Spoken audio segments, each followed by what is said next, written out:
All right, folks. So we're back again with podcast. This is a little different intro because I failed to get one earlier, and that's because we jumped right in with our guest. This week we had Mark Hayes, who is the lead engineer over at Mathews.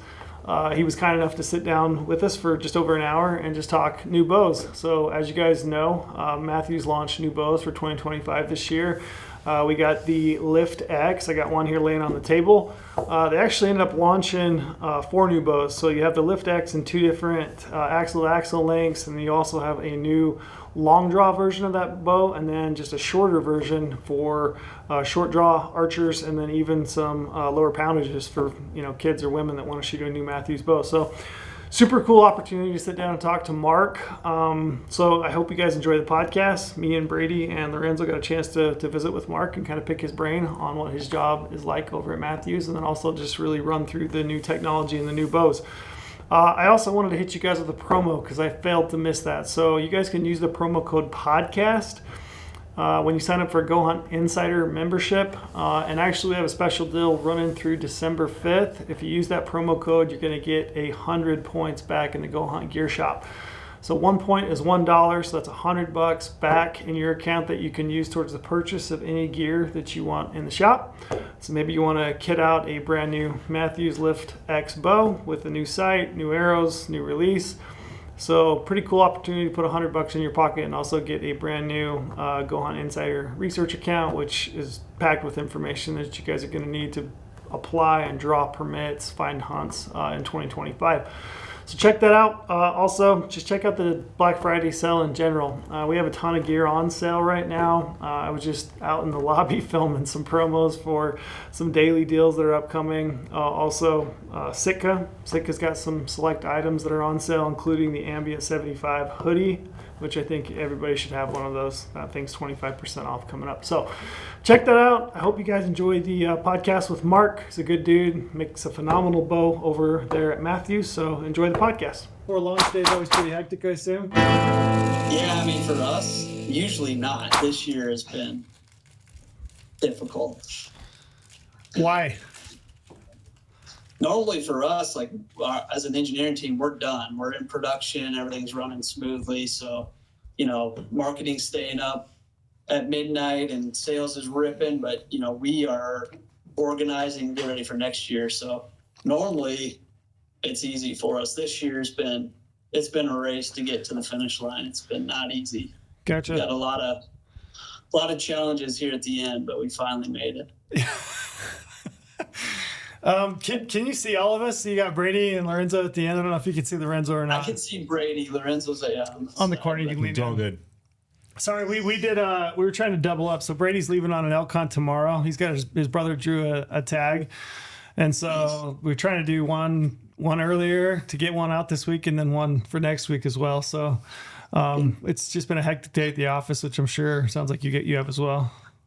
Yeah, no problem. This worked out. So we got the new bow on the table, which this will launch. We'll get a chance to talk to it, but I wanted to talk to you basically because I think what's your official title over there? They call me the design engineering manager, but we got a lot of engineers, so I usually say one of the engineers. How many engineers do you guys have over there? About 8, including Matt, who's the lead engineer, and then 7 on my team. Gotcha. How much time does Matt still put in? Like, is he still there every day in and day out, grinding it out with you guys? He's always thinking about it every day. There'll be times where he's in every single day, and there'll be times I won't see him for weeks, but doesn't mean he doesn't have work for us. He'll be calling, texting. When he's on the road, it's like we're busy because he's thinking and calling and texting. So I can always tell when he's traveling. That's kind of like you and Porter. Yeah. Oh, yeah.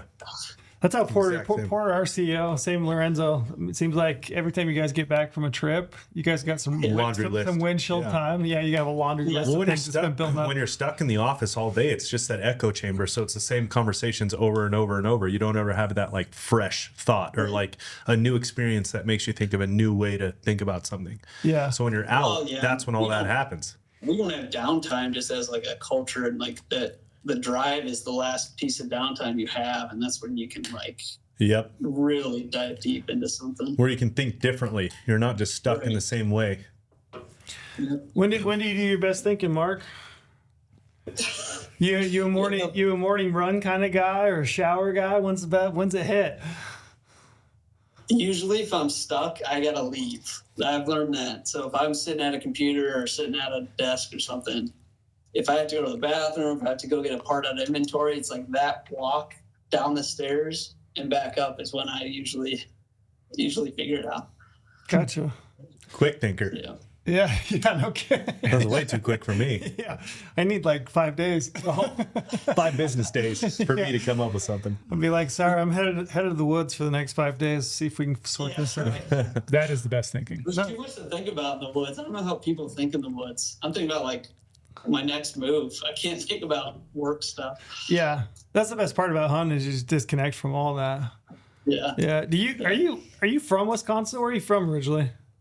No, I'm from Pittsburgh, Pennsylvania. There I you grew go. up there. You a Steelers fan? Oh yeah, Bro, what is going on? we're rolling, Team's man. for real this year. Steelers Nation, No, baby. I'm Crazy. pumped. Hell yeah. I have a bunch of kids, and we haven't watched football in years. I have been totally disconnected, but this year we've been watching everything, and it's awesome. Yeah, They might be the single best franchise ever because they win when they're shitty and they really win when they're good. It's such a good franchise. The fans are the best. I mean, they'll let anyone know that they're not doing a good job. When we put Russell in that first week, the Steelers fans were not pumped about it. So. Yeah. Wasn't I just saw last night some meme about how do you know Russell's back and he like makes this incredible play in the pocket to And then dodge throws an something. interception. Throws an interception. Yeah. That's how you know. I loved it. I expected some fantastic pass and he throws it right in the end zone doing a straight interception. Yep, that's Russ. Pretty hilarious. Danger Russ, man. Yeah. How long you worked at Mathews? 13 years. I started as an intern in 2011. As an intern? Yep. Is that typically like how you guys pipeline in there at Mathews to start as an intern or like a college program, or how does that work? No, I got super lucky.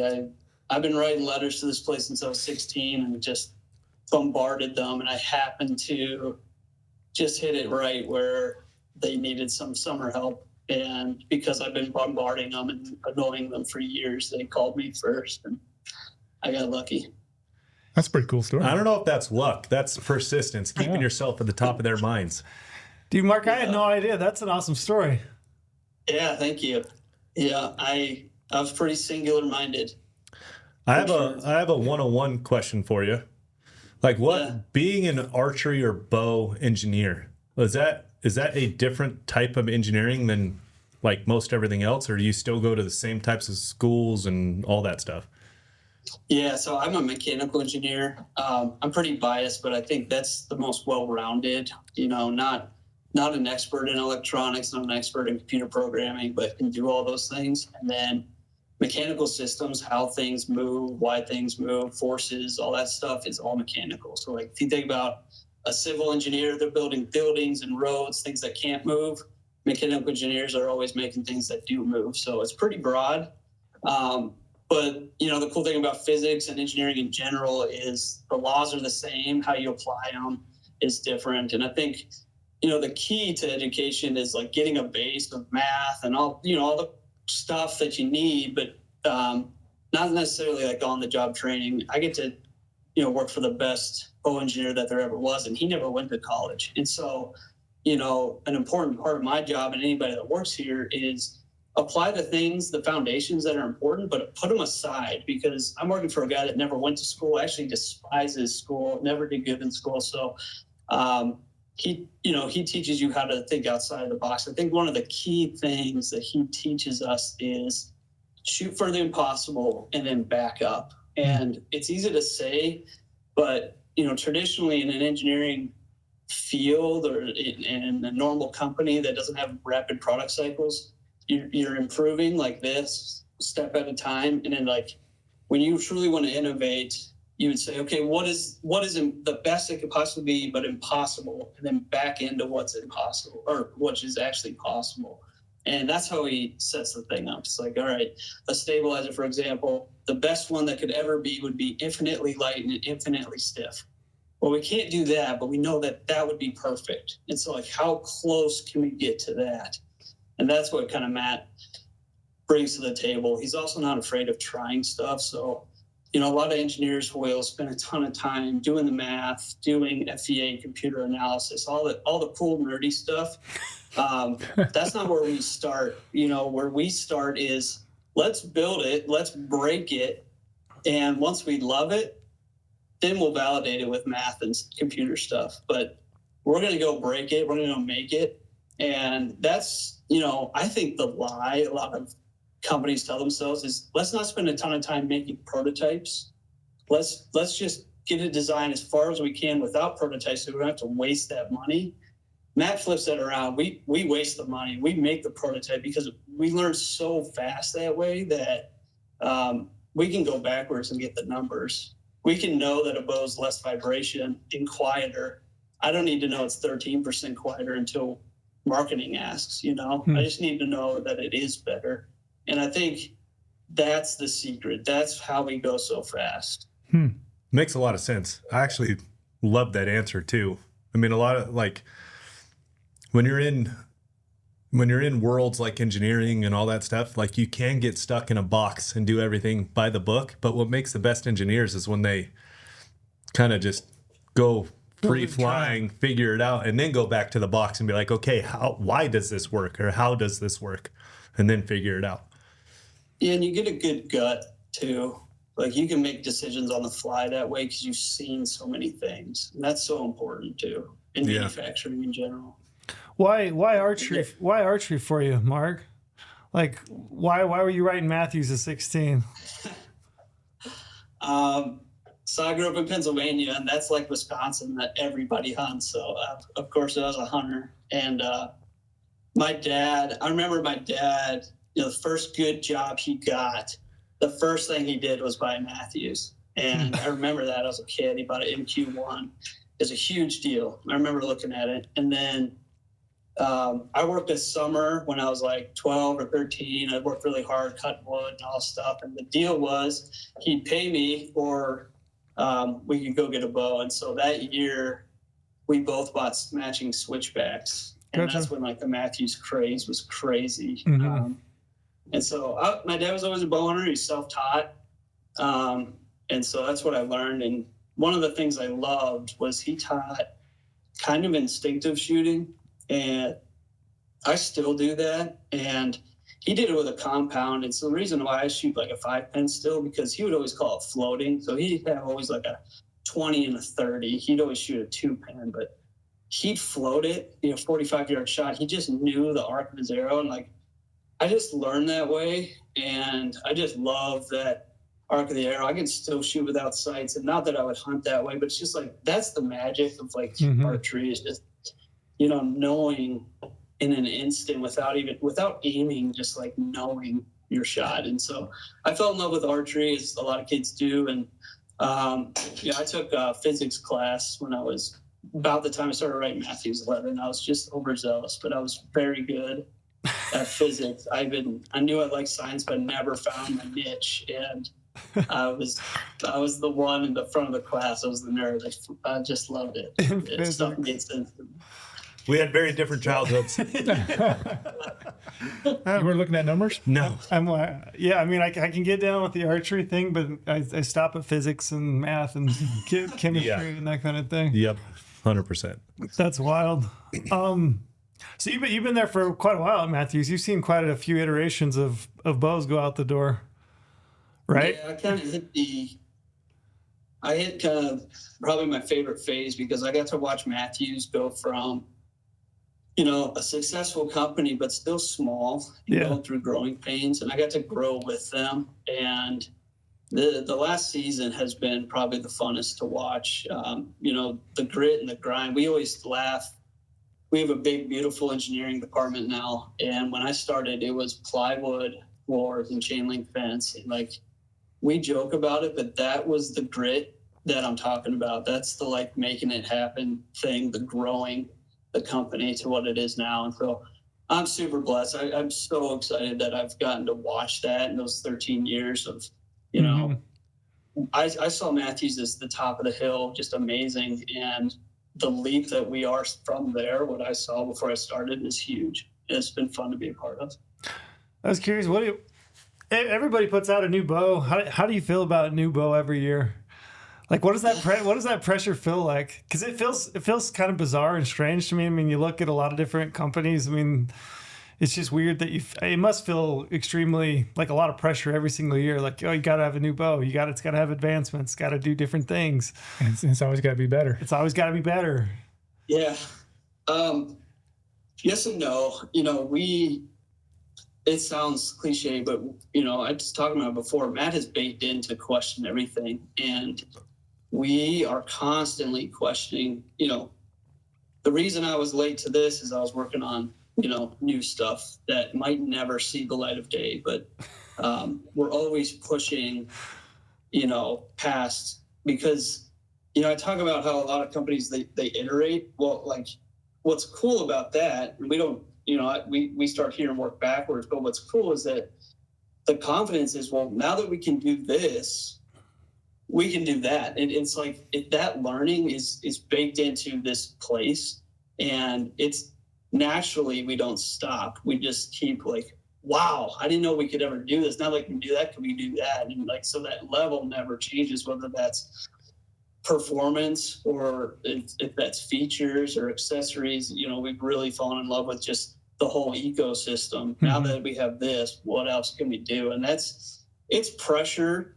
for sure. It's high demand. I tell people all the time, like, I'm not sure you actually want what you think you want. It's not always easy, but it's a pretty simple calculation. So it's just, we are wired to continue to question. And I do understand that, like, the product cycle we are on is vicious. I mean, if you are inside our interior conversations, the main stress is that new product cycle is just so outrageous. But what you learn is that without that, we would not push as hard as we push. And that's honestly where the fun is. We could have a lift bow that is just the pinnacle of archery, the best we ever had. We could have that for 4 to 5 years. I truly believe that, but the next iteration wouldn't be fractions as good, even if we had 4 to 5 years to work on it, because we wouldn't be driving. Mm-hmm. And that's, I think, the difference. And that's why I like it so much, as hard as it is. The trick is, how do you do that healthy? Yeah. And we're working on that. Yeah. Seems like an enormous amount of stress to me anyway. You look at just the pace that those come up. I have gray hair. Yeah. you've got more than when I first met you, I think. Yeah, for sure. Is there anybody you got any Franken bows like kicking around that you've just like put together for your own kicks and giggles to see? If I can turn that camera around. Yeah. Oh, dang. How far out in advance are you? Like, what are you working on? 2026, 2027? Yeah, we're not as. Love technology. That pressure to come up with something new is important for us. Mm-hmm. So we are working on next year, but there'll be things we learn this year that don't ever make it. And 3 to 5 years from now, we can be like, remember when we did that? That might fit on this thing. And so, like, in that sense, we're working way ahead. We're always patenting new ideas and just saving them for the right time, or just saving them because we think it's something that could use, whether we use it or not. Matt puts a lot of emphasis on IP, but truly we're working 1 year at a time. And that's key, because, if you get a bow done and you put it on that wall, if it sits there too long, it's no longer cool. And so as frustrating as it is to be pushing the limit and pushing the timeline every year, that's where the innovation happens. I think about the lift. I had a bow done in December that year, like done. It was awesome, better than last year's. But in January, Matt comes flying in with a brand new limb arrangement idea, and that's where that started the lift. And so we restarted our whole design process, and it was grueling, but it made the lift, so well worth it. Yeah. I feel bad for you. I feel like you don't ever get that like new bow feeling, like pulling it out of the box, you know. And I've never, like for me, I look forward to it every year. So like if I get my bow, and it's, you know, that proto or whatever, and I get it like in August or September, first part of September, and inevitably I'm always on a hunt when I get it, and it shows up at my house, and I text my wife, and she knows as soon as I get a bow shows up at the house, you know, she's supposed to give me a call or text me, so she'll send me a text message. She'll be like, I have a bow box on the porch. And I'm like, okay, you know, and I'm so stoked. And so, like, as soon as I get home, it's better than any Christmas morning I ever had as a kid. It's like you open the box, you know, and you pull that thing out. It's in the plastic bag. You know, you get to like look at the riser and the limbs and the cams and go over that thing. I feel like you never really get that because you're always in it all the time. Kind of. You know, that's mine right there. Yeah. And that's different than my test bow. You know, my test bow is beat to crap, and so I get the new feeling, but the problem is we're always stressed. Like I get that a week before I leave, you know. So yeah. I'm slamming it together, and I'm trying to get sight tape, and everything's still settling, and it's barely tuned, and you're questioning everything, and but that's part of proving ground too. It's like that rapid build and like high stress is unfortunately really good testing. Yeah. So yeah. So tell us about the Lift X. Tell us about the new bows. I mean, I understand you've got 4 different bows this year?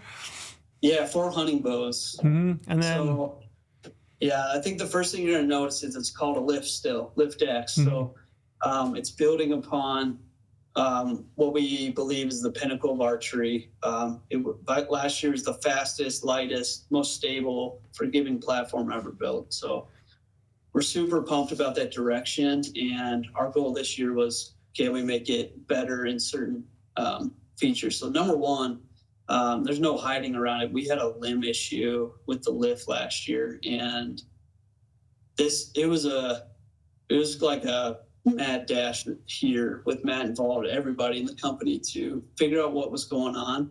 And making sure it never happens again. And so we implemented a change. We sent a letter out to our retailers like August that completely changed the way we build limbs. And so, you know, the lift is now warranted for its lifetime to secondhand owners with this new limb, and we're branding it now as Arc 7. So the Lift X comes with Arc 7 limbs. It's basically armor coating. It's the toughest limb that we've ever built on this platform without sacrificing the performance and everything that we had. And it's one of those things where early testing showed great stuff on the lift. We had a process change mid-year that was not communicated well that completely changed that. And so we like I said, it was a scramble, but in that we learned more about limbs than we've ever learned, and I thought we knew everything about limbs. So the Lift X gets the new Arc 7 limbs, which is also applied to the lift, just wasn't branded.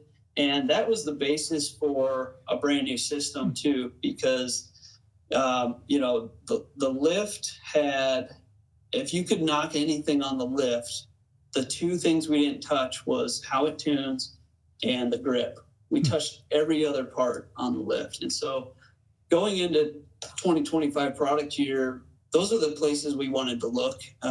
We've had designs for tuning systems for a long time, but the top hats were so solid.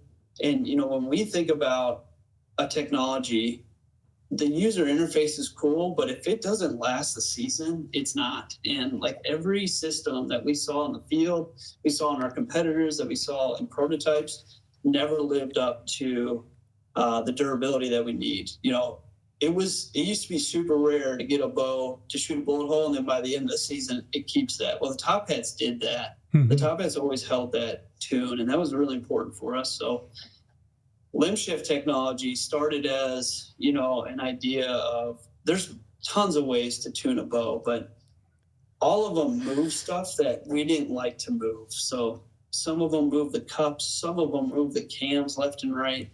All these are things that we didn't love.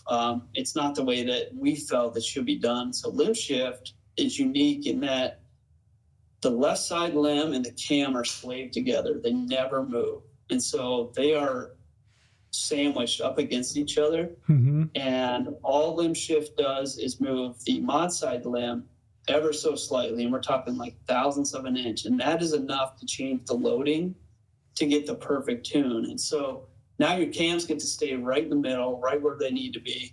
And you adjust your limb loading slightly to get the perfect tune. And, you know, going back to ARC 7, we needed a really robust limb to do that. And so that was like another iteration. Well, now that we have this, can we do that? And that's, you know, where the testing comes in. But we're super pumped about limb shift technology, because now you can take the 2 lock screws out, and I call it like tune mode. Now you're in tune mode.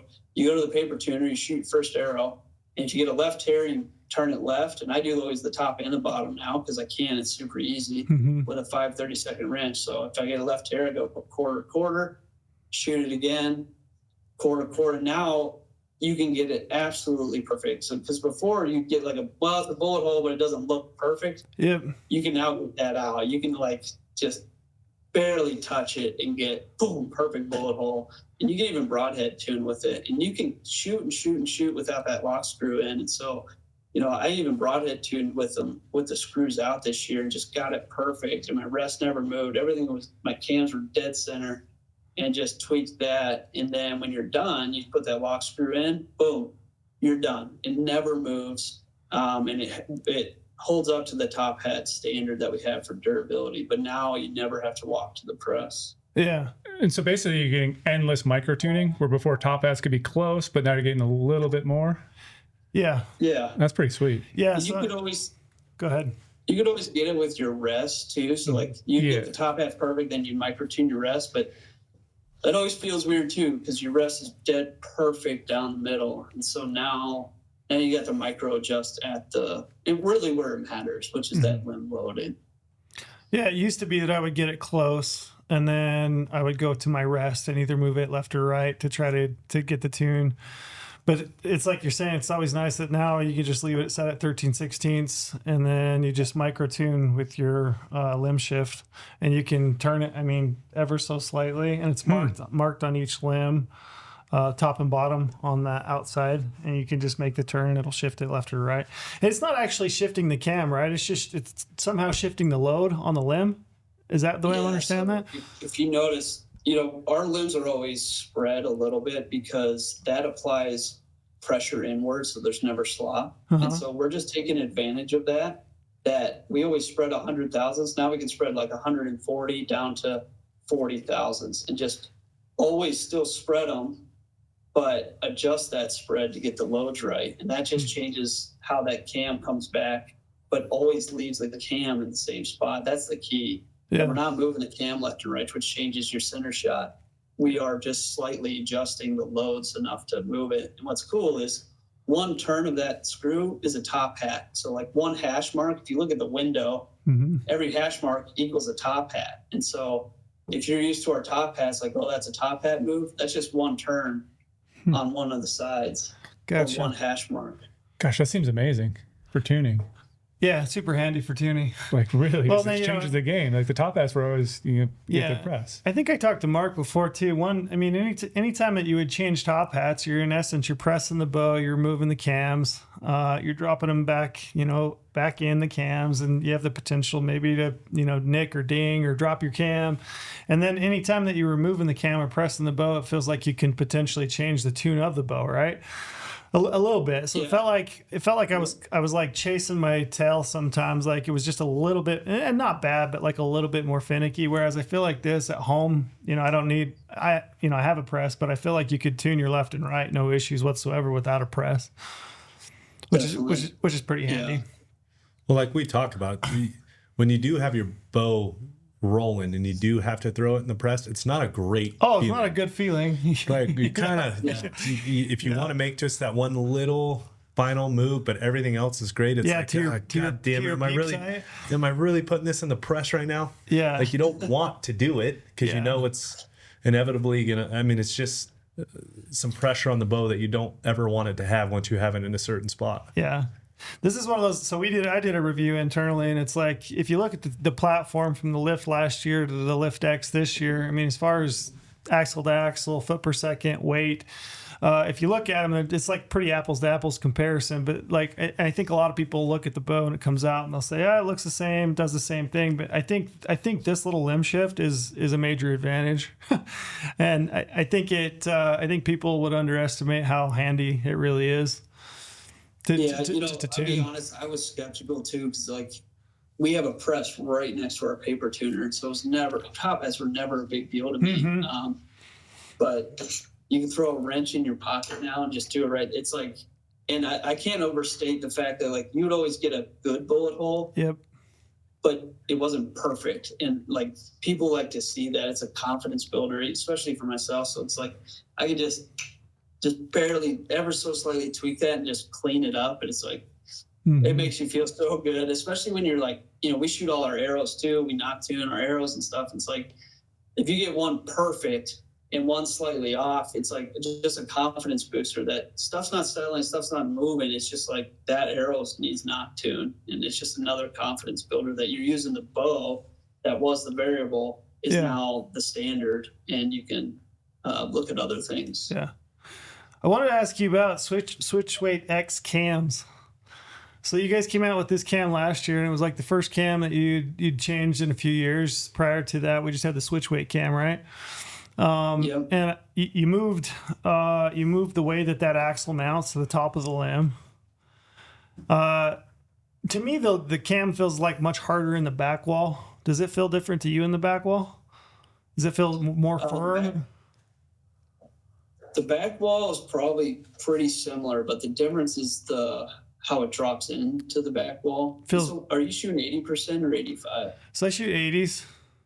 Yeah, I do too. And so, a lot of time is spent on the balance between storing energy and then not dumping. We've all shot the bows that just like, boom, collapse into the bottom. And people say that it feels locked in, but it's really, one, it's dangerous, and two, it's not smooth. We put a lot of emphasis on, if you're shooting the right weight, can you pull it all the way back and never stop? And, all our bodies, we learn our draw cycle, but you'll never learn one that just falls off a cliff. And so a lot of time spent on the fall slope is what we call it. So how it holds the weight and then that final drop, because you could get one that feels amazing, but you're losing a ton of speed. It would come down, and we had a target bow one time we called the Valley Mon.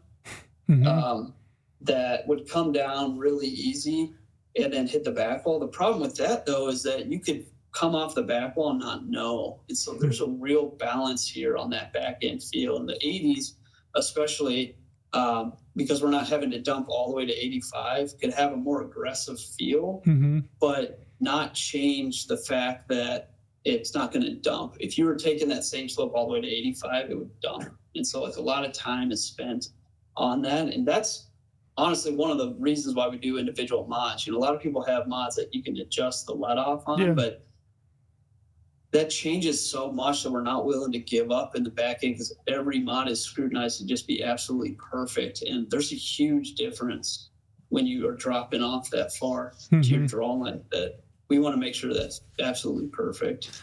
I want to understand your draw mods. So you've got these switch weight mods that you can basically switch your poundage without having to make any adjustments to your limbs, right? So you don't have to turn the limb bolt out. So a set of limbs, for example, if I got a bow, I order a bow and it's a 70-pound bow, right? And it has 70-pound mods in it. How does that work? How do you take a 70-pound bow with 70-pound limbs to 75 or 80 pounds with a mod? How does that work? Can you explain that to me in layman's terms? You stretch your limb more is really the answer. And so that's where our limbs are so highly loaded right now that, some of the limbs are, I'm trying to figure out a way I can say this without saying too much, but the limbs themselves are made out of a proprietary material. And traditionally, the harder you stress them, the better the bow is. And the trick is, can you stress them more without giving up durability? And that's where the tricks come in. We spent a ton of time on the durability. That's why last year that limb issue is just kind of blindsided, because we've done so much testing on the limbs because we know how hard we're pushing them. So the easy answer is if you take a 55-pound mod and an 80-pound mod and line up the screw holes, you'll see why we get more force. Gotcha. You can see what we're doing there, but the key is you can't just do that with any bow. You need a limb that can withstand super high loading, and be able to do all the way from 80 pounds to 55 pounds with one limb.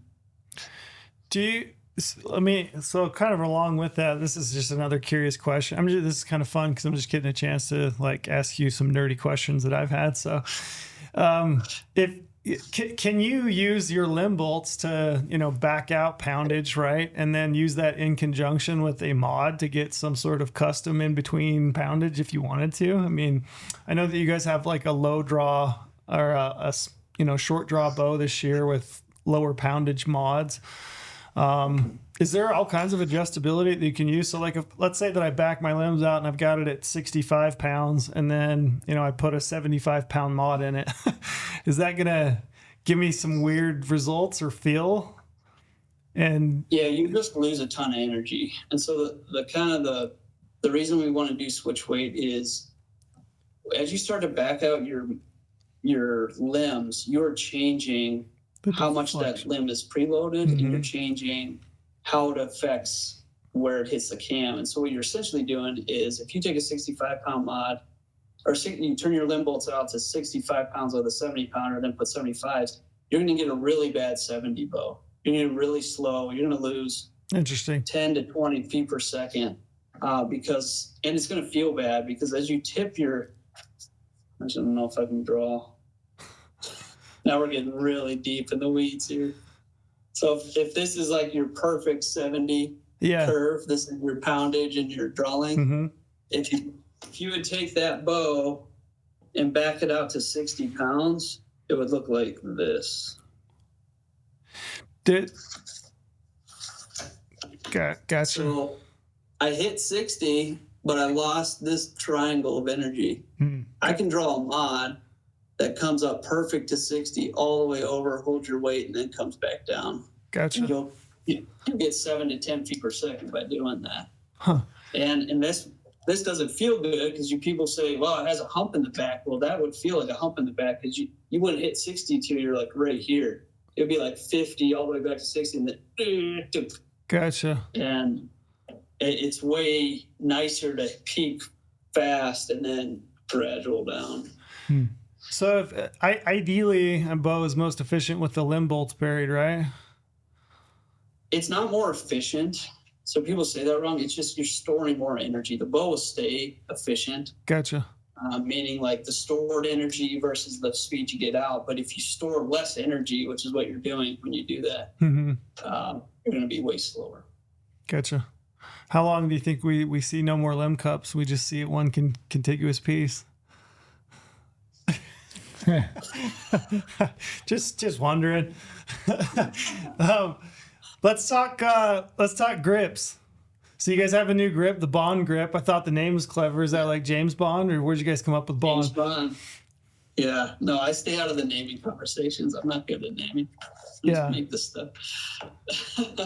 No, so the Bond grip is a series. We're really hitting that home. So if we've learned one thing about grips, we can't please everybody with one grip. And I think the industry knows that. Everyone's so individual in their setup. So we have grip options in the Bond series, and they are made to click on and off. So our hope is that people will try them out. So we're launching this with the Bond, what we call the Engage shape. It's got a brand new, and this is shared across the line, brand new overmolded rubber back. It's got a tapered texture, so more texture on the bottom than up here, because you don't want texture in the throat. You want that to slip into zero, but when it's wet, you need palm texture. So super cool looking tapered texture with overmolding right where you need it, and then a feature to snap them on and off without glue. And so this is the Engage. We also have the contour and the tapered grip. Got some of those. These are test samples, but here's a tapered grip. This one is made to be flat in the back, square with a hard edge. This is something a lot of target archers like. It's also 17 degrees instead of 14. And then we also have the contour that people that remember are like wooden grips and stuff. Yep. This would be kind of homage to that. This is the one everyone picks up and is like, oh, that's nice. It's just made to fit your hand. The old We cue. have the standard engage, which is really narrow, slightly rounded, but still flat on the back. Has a new feel than our old engage because of the overmold. And this is the one I'm shooting, but the key is that you can put it on and it snaps in like that without any glue. And so what we're hopeful is people would try them in the shop, find the one that works, and then maybe change it or keep it, because they're going to come color matched with 4 different colors options. We got the white, and then we got gray to match our new shale color, and then we got a green. Here's green, and then tan to match the earth. Gotcha. Yeah, grips are tough. Nobody has the same grip that everybody likes. Everybody likes a different grip, different angle, different shape, different size. Yeah. Well, I didn't touch on the last one, but we have side plates, which we've had for a while. But this year in the Bond, we're adding the addition of 2 different grits of texture for the back. So one, we got like a skateboard type tape, and then this one's really cool. It's like a polypropylene plastic that has texture on it, and it feels slick, but when it's wet, it has a lot of stick and tack. So it's kind of the perfect blend of if you don't like too much grip back there, this might be the one you like. So super excited about that too. Gotcha. So you have 2 bows. You have the Lift X, right? And you have the 2 different lengths, a 29.5 and a 33. Yeah. And then what are the other 2 bows that you got in the hunting lineup? Hopefully something for a 32.25 draw length guy like me. It's the only reason we had Brady on the podcast today is because he wanted to ask about this bow. This one he's been waiting for a while. I finally want to upgrade. This is our internal Caleb bow, because Caleb's long too, Brady. But we've been on. So we have the XD, and then we have the rocket ship, the RS. But the XD was built off of the 33 platform. It's made to go to 33.5 inch draw down to 32. So only pretty tight window, but the 33 itself picks up at 31.5. So between the XD and the 33, you should be able to fit everybody in that bow. And specifically the XD's got a larger cam for those long draw guys. And the only thing you're giving up is 5 pounds. So on the XD, an 80 pounder is going to make 75. A 75 pounder will make 70. But what you get out of it is that extra long length and all the flagship technologies. We've had long draws before, but they weren't maybe had all the new technology, accessories, things like that. So this is built in specifically in the lift line to share all that stuff, which we're super excited about. And then the RS is really short. We have a bunch of nicknames internally for it, but it's 27 3/4, and it's 5.5 inch brace, and it is bar none the fastest bow we've built ever. It's 353 on the theoretical IBO, and it goes all the way to 29 inches. So it could be, short draw all the way down to 41 pounds. We have 2 different limb options, and down to 23 inches of draw. So truly fitting everybody with super high performance. It's one of the coolest looking ones right now because what our favorite thing is that our cams almost hit the riser. That's how tight and compact this thing is. When you pull it back, the cams are like 1/8 of an inch from hitting the riser as they come around. So Lorenzo, that might be kind of a fun one to buy and play with. 27 and would you say 27.5 inch? 27 3/4. 27 3/4, 80 pounds, 20. That would be a lot of fun. But Lorenzo, our draw length's a little too long because I think it only goes to 29, right? Yeah. Dang. I can make it work. Faster though, even if you shot a shorter draw length. Yeah, it might be actually. That'd be. Things that smoker. That'd be. It'd still be fun to mess with. It would be way fun to play with. Yeah. What'd you say IBL on that? 353. Yeah. That's cooking. What's I was gonna tell Brady. What's IBL on the XD? At what is it? At what draw length? The 33. So yeah, we don't have it at 30 inches. So we say 363 at 33.5. Which Yes. if I can, it's crazy fast because the Atlas, if you remember, went 350 at 34, and this one's going 363 at 33.5. So it is way fast. It's like 20 feet per second faster. The Atlas is the bow I've still been shooting, so that's why I'm kind of really excited about this one to finally upgrade. Yeah. Get some new tech. Mm-hmm. And, Definitely. yes. What do you hunt with? What weight do you draw? I'm curious. I shoot 70. 70 flat. Yeah, I shoot. I obviously can shoot whatever I want here, and our test bows are 70 pounds, 30 inches, and we got to shoot a lot of 80 pounders too. Mm-hmm.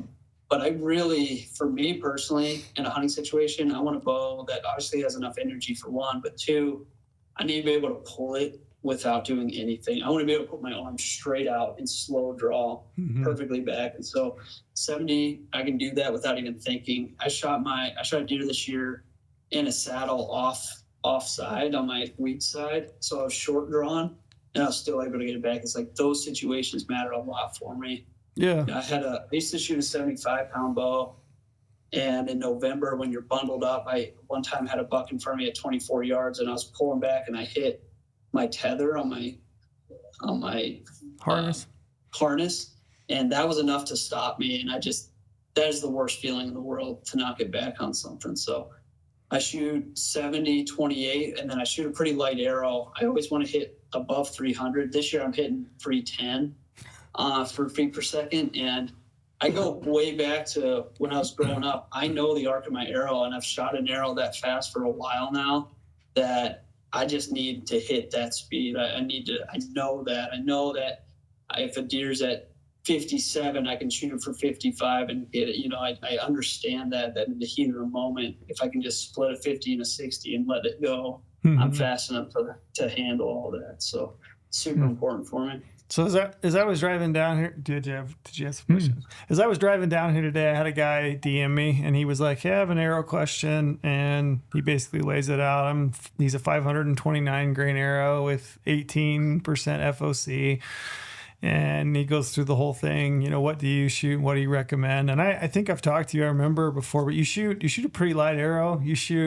I remember at one point we talked and I was saying like, yeah, I'm kind of a 300 spine, maybe going to a 250. And you were like, yeah, I'm like 350 spine, if I remember correctly. But talk to me about arrow setups and like, what are you looking for? Yeah.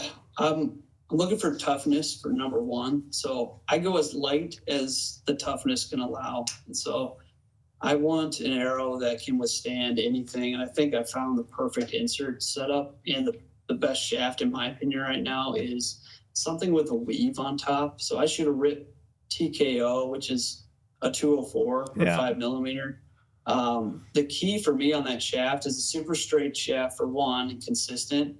And then secondly, it's got a wrap on, it's got a weave. And what's important about that is I can bounce a RIP TKO off of rocks. I can bounce it off of anything, and I can damage that top layer of carbon without the arrow blowing up. If you have a standard arrow wrap with unidirectional fibers, you just nick that and put that on the compression side it'll just snap right in half. And so a tough shaft's important to me, and then components. So 166, I really always steered away from because the components were so terrible.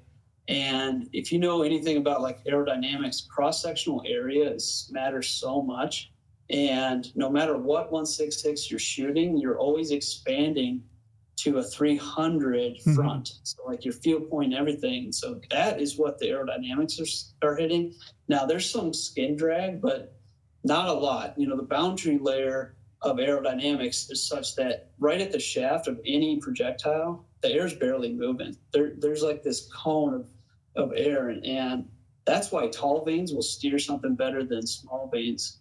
And we've done tons of tests where like little AAE PM16 vanes, you can 6 fletch those. That has twice the fletching area as 3 fletch AAE max stealths, but will not steer a broadhead to save its life because they're not tall enough. You got to get into that 1/2 inch range. You got to get out of that boundary layer to steer anything. And so I always overbuild my fletchings and underbuild the weight.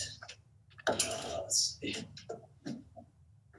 So I love the AAE Max Stealth. It's heavy, but it is just a killer vane. It can steer anything. I tested, the broadheads I test these vanes with is a crooked thunderhead from back in the day. I got like 3 crooked thunderheads, and this thing will steer them. Like good name for a band. Important. Yeah. Crooked Thunderhead.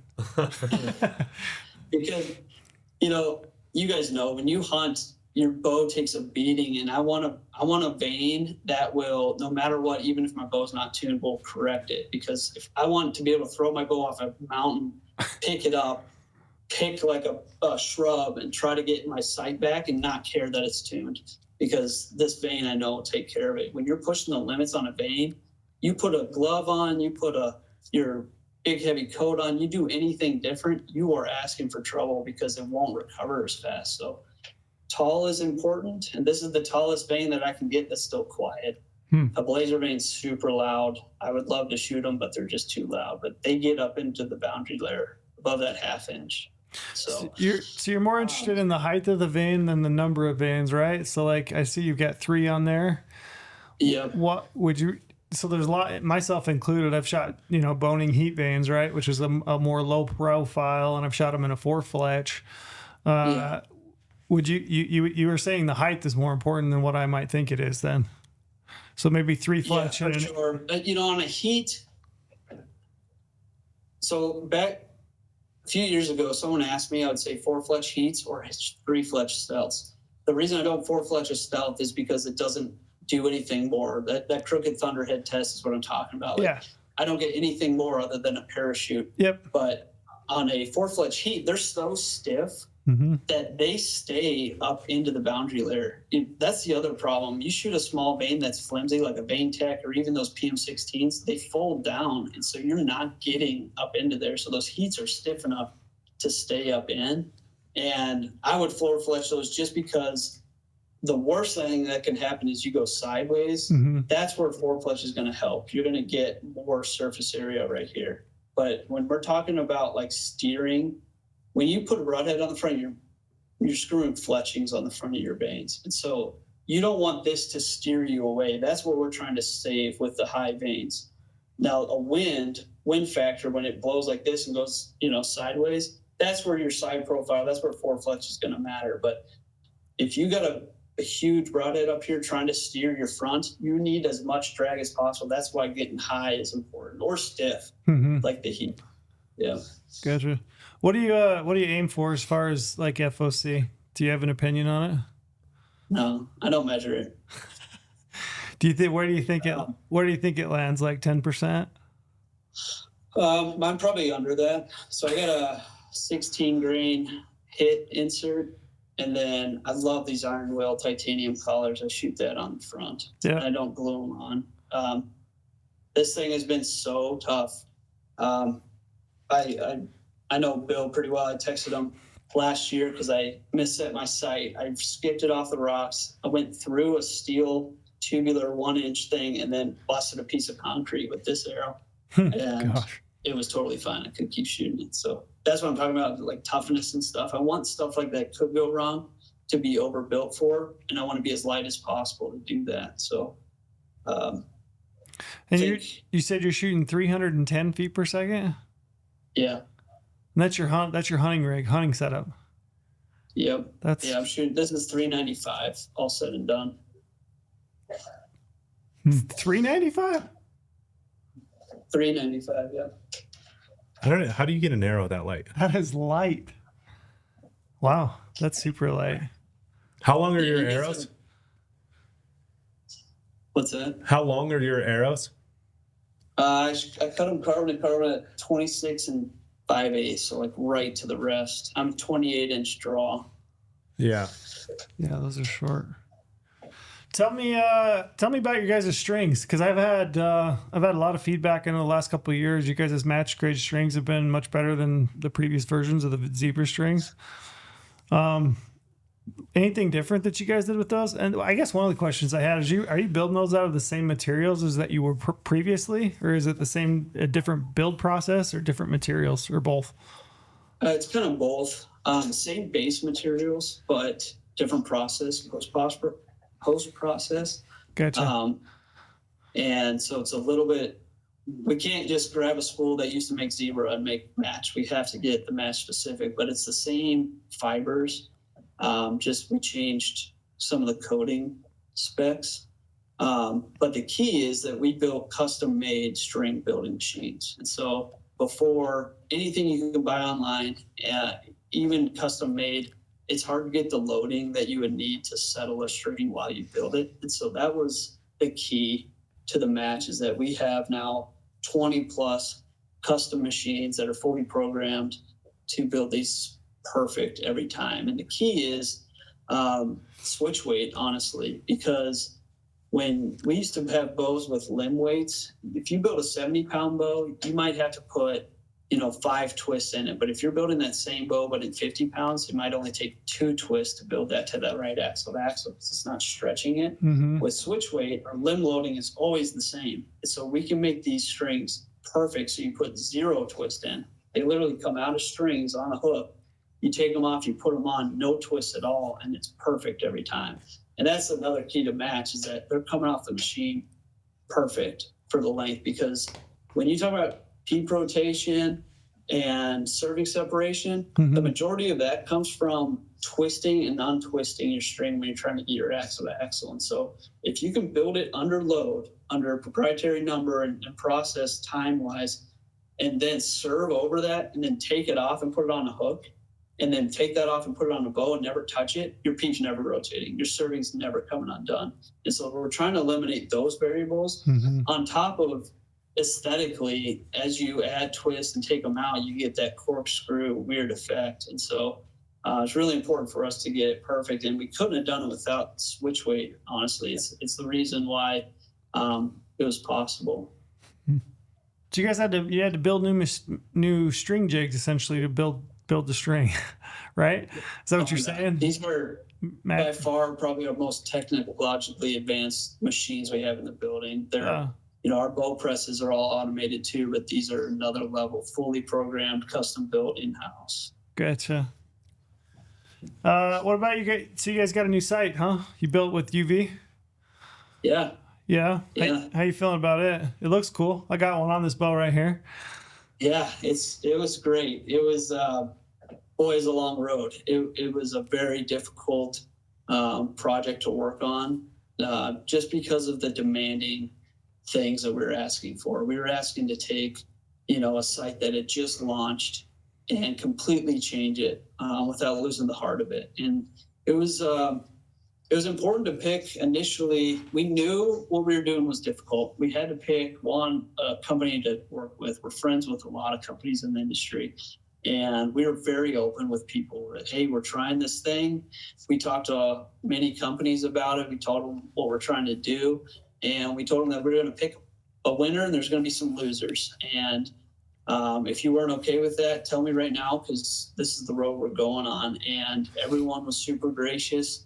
We were able to work with a few companies and early on and just figure out, all right, who's going to be the best for Mathews at this time. And UltraView came out on top in that thing. And really, when you come down to boil down, we're at the finish line, looking backwards, what was it that UltraView had? Truly, it's ergonomics. They had the best ergonomics in the site ever made. And it's so evident now when you look at the site that every other site in the industry has some kind of knuckle buster on their dial. Yeah. You're always going to run into something when you're trying to dial a site, except for UltraView. And on top of that, their lock is in the perfect position for your finger and your thumb. It's right where you need it. So you unlock it and dial the same motion, you can close it with your thumb. And so ergonomics being top tier, they had that figured out. Now the challenge was, can we build it so compact that it meets our demands. You know, you see all of our accessories that are Mathews genuine. Our bridge lock stabilizers are as minimal as possible. The bridge lock itself is right in the middle. Our quivers are as tight as possible. Our rest is integrated. So this sight needed to be like that. No jogs, no extra pieces, as minimal as physically possible. And that is way easier said than done. There is so much that went into the design of that. And our team and their team worked countless hours together on this thing, and fights back and forth. I think we're all patched up from that now, but it was dropped.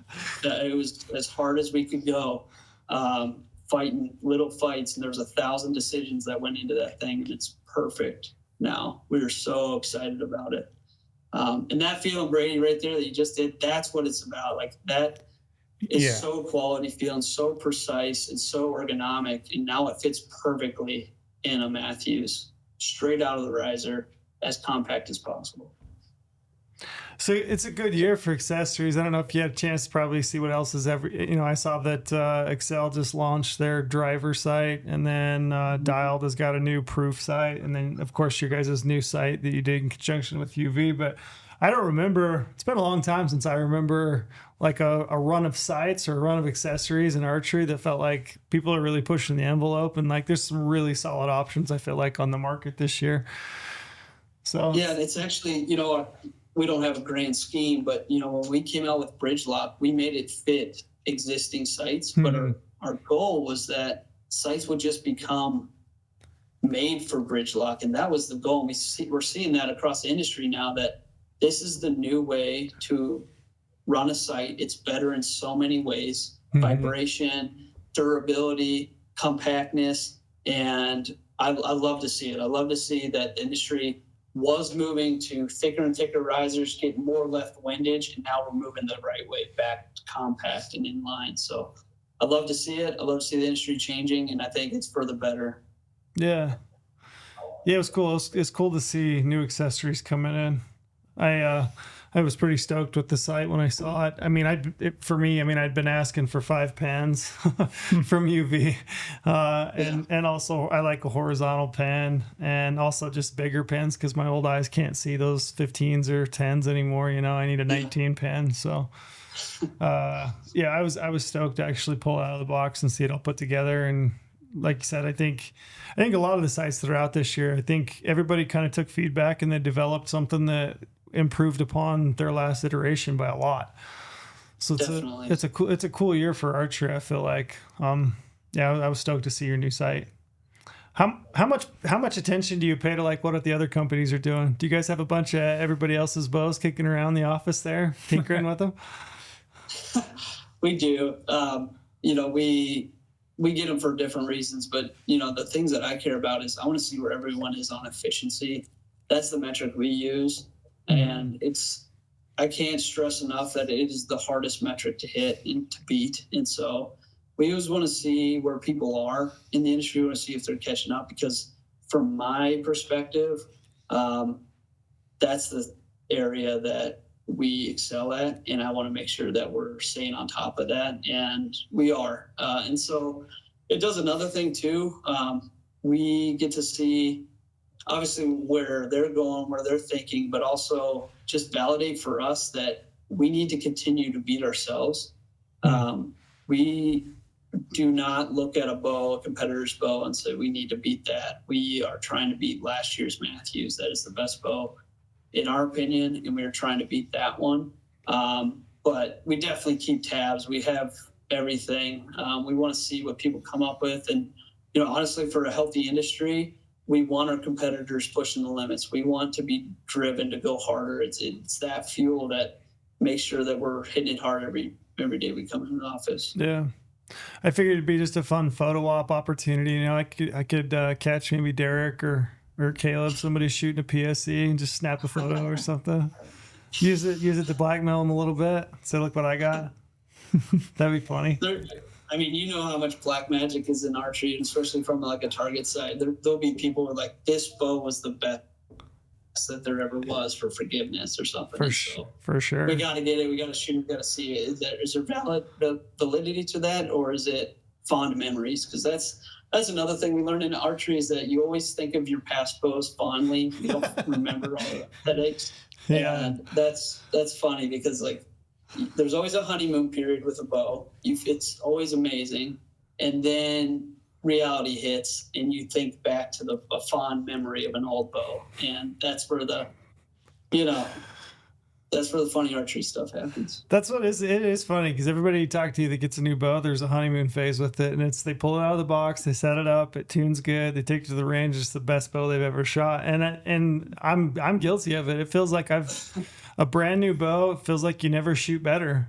For a week, 2 weeks, you're just like, man, this thing is hammering, and then for whatever reason, it's like reality sets in, and I realize that the bow shoots fine, but it's mostly just me behind it, and I'm fallible and human, and I don't shoot nearly as good as I think I can. But there is something funny about a honeymoon, and it just goes to show you how much archery is just between your ears, It's just and that's honestly one of the hardest parts of our job, is like filtering feedback like that. Like, what is actually honeymoon period? What is a valid concern? What was it about that bow that they're remembering fondly, but maybe not exactly remembering correctly? Yeah. It's that art of like, okay, they're saying this, but I think they actually mean this, or they're saying this, but can we prove that it's actually doing that?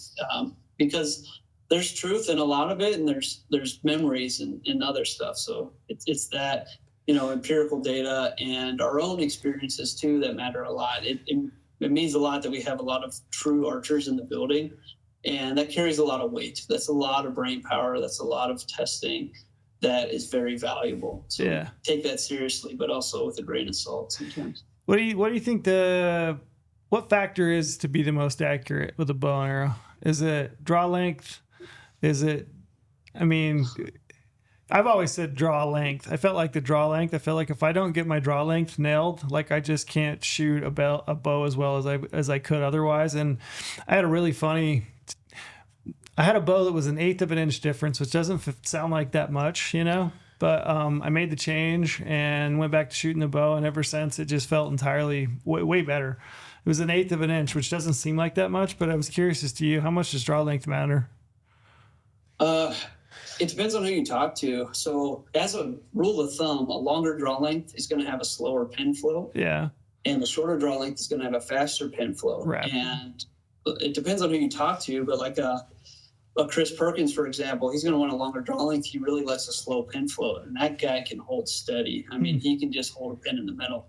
But you talk to like a Bodie Turner, he shoots slightly short on his draw length in light stabilizers, because he likes a fast, jittery float, because in his opinion, he wants to always be floating back to the middle. And if you're slow, you have time to shoot out of it. He wants to get right back in the middle. And so I think it's a lot of style. I think it's personality too. You know, I love shooting Vegas, but I absolutely hate it. I'm not built for Vegas, but if I want to learn my shot, I shoot Vegas rounds. But I love 3D because I have something in me where I don't want to drop. I want to feel like I can earn. I want to shoot a 12. I want to shoot bonus rings. And it takes a different type of personality to shoot paper every time. And so I think the number one, to answer your original question, the number one factor for accuracy is trusting yourself and your shot, and then not giving, this is controversial, but do not give in to the target panic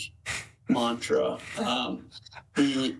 I feel, and I've felt this a long time, that people talk about target panic like a disease they caught and they can't get rid of.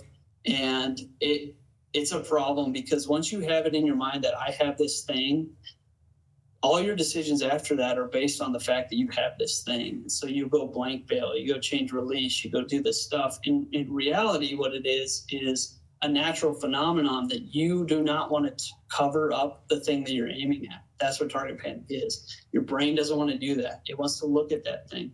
And being able to be mentally tough enough to just figure that out. And there might be tricks. Like I'll shoot a hinge when I'm getting punchy, when I'm getting target panicked, so to speak. But that is a symptom and not the disease that you have. That's just a symptom of between your ears and not staying mentally strong enough to just cover up that thing and being okay with that thing covered. And I think that is key, especially for new people. Like, be consistent in your anchor point, and then just be comfortable with covering stuff up with your pen and fire a shot. Yeah. Interesting.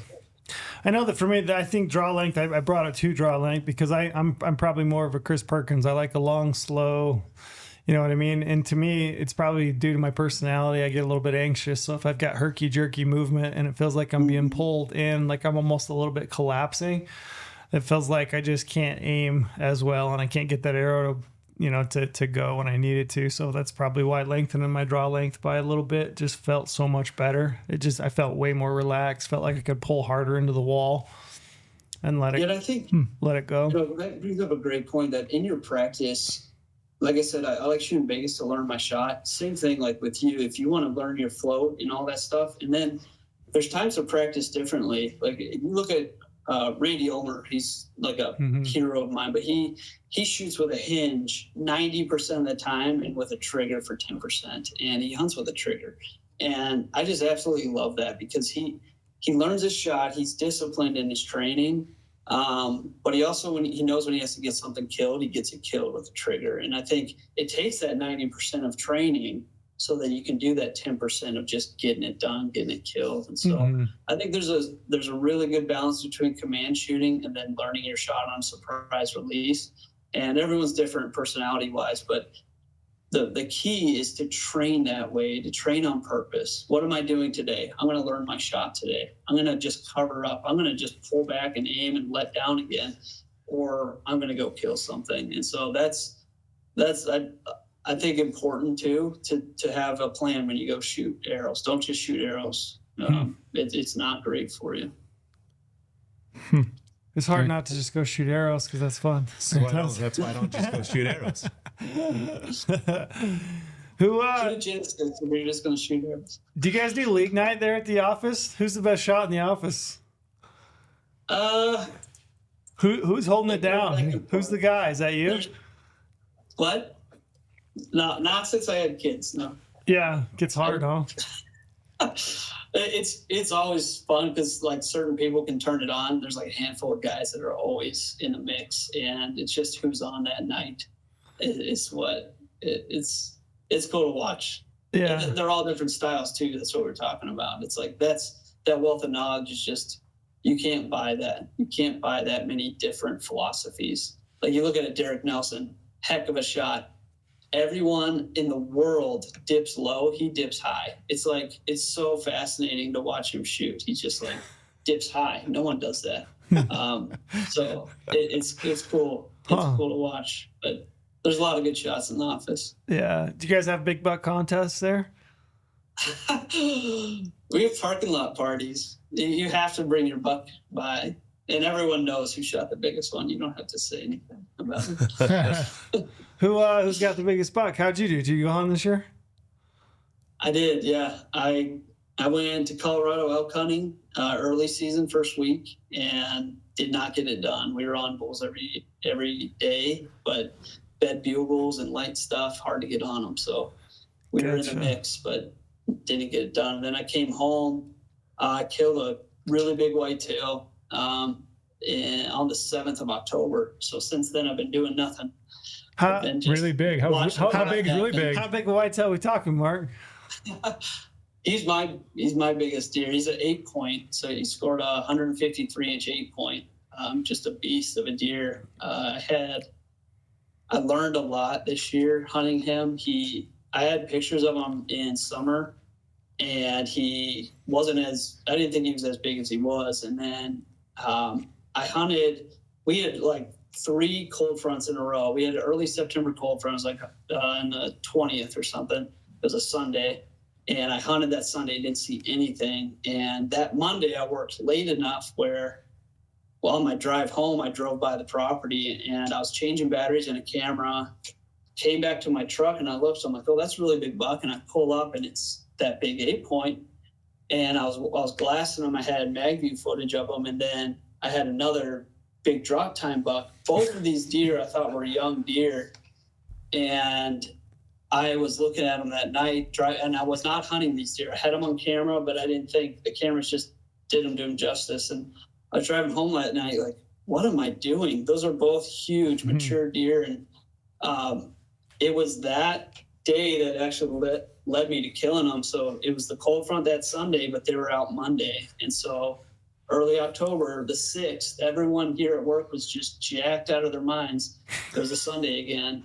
Everyone's going hunting, and I didn't go hunting. I waited for the 7th, and I killed them on the 7th. So Wow. it was super cool, same pattern.